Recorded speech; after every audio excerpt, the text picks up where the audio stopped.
Hi everyone, it's me Ben and welcome to Entertainment Zone. Firstly, I should start off by saying I've seen quite a few movies this year, like Dread, Diary of a Wimpy Kid, all kinds of movies, but I've just not had time to review them all. But I may do reviews for those movies anyway, like a look back kind of review, especially Dread, which I thoroughly enjoyed.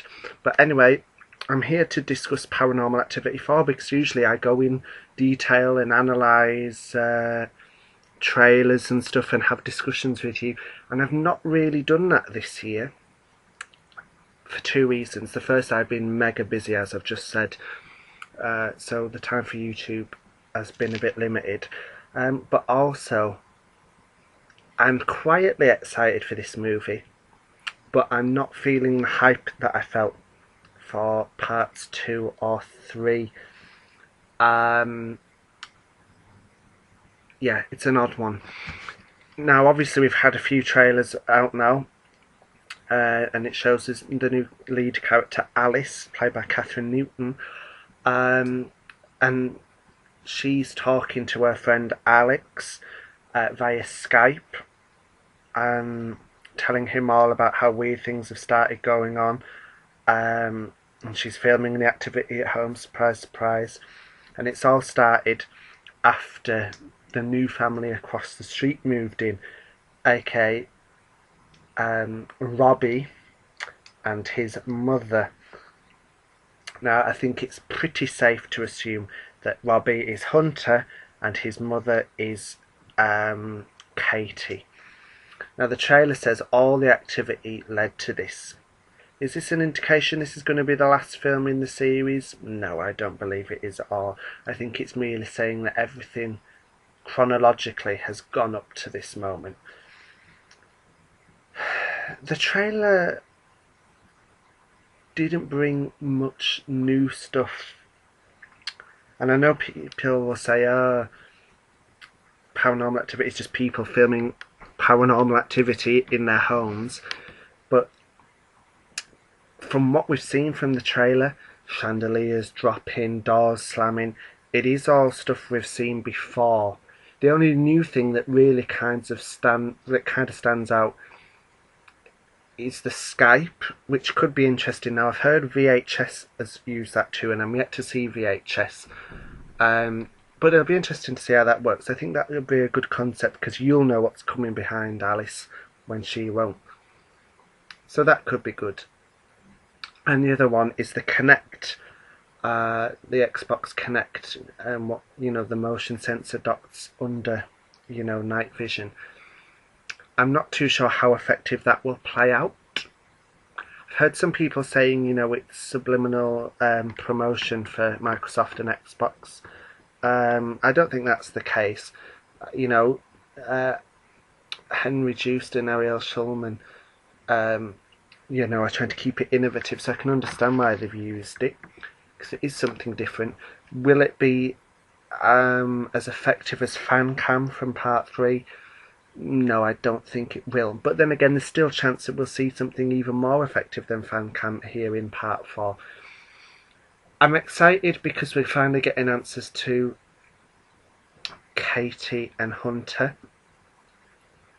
But I think I would have liked one more prequel before this storyline.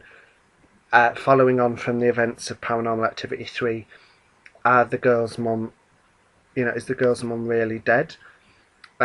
What was Grandma leading them to, the girls to? And more to do with the coven. There was an early screening at Fright Fest of the movie, and it was called a rough working edit, so it was by no means finished. But I've read reviews saying it was the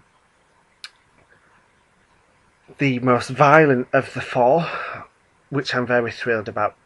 Very thrilled. I think it needs to up the ante even more.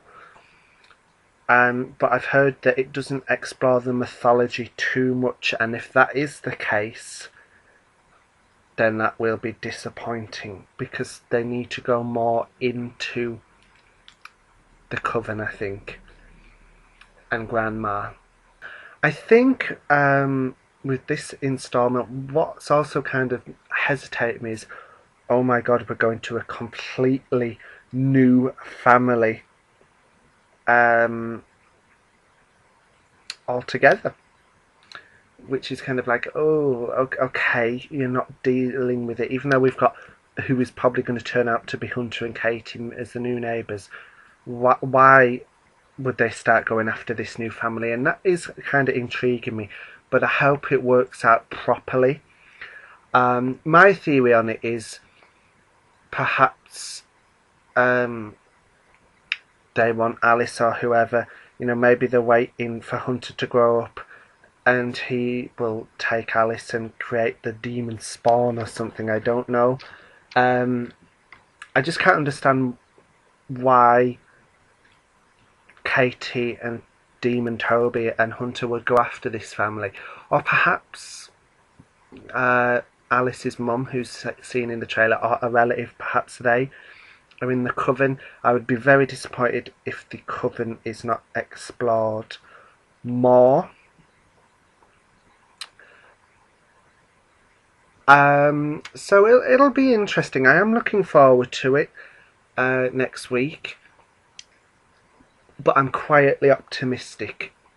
I loved part 3 a lot, and I just hope they push forward. They've had a couple of weeks, I think, since the previous screenings to change things around.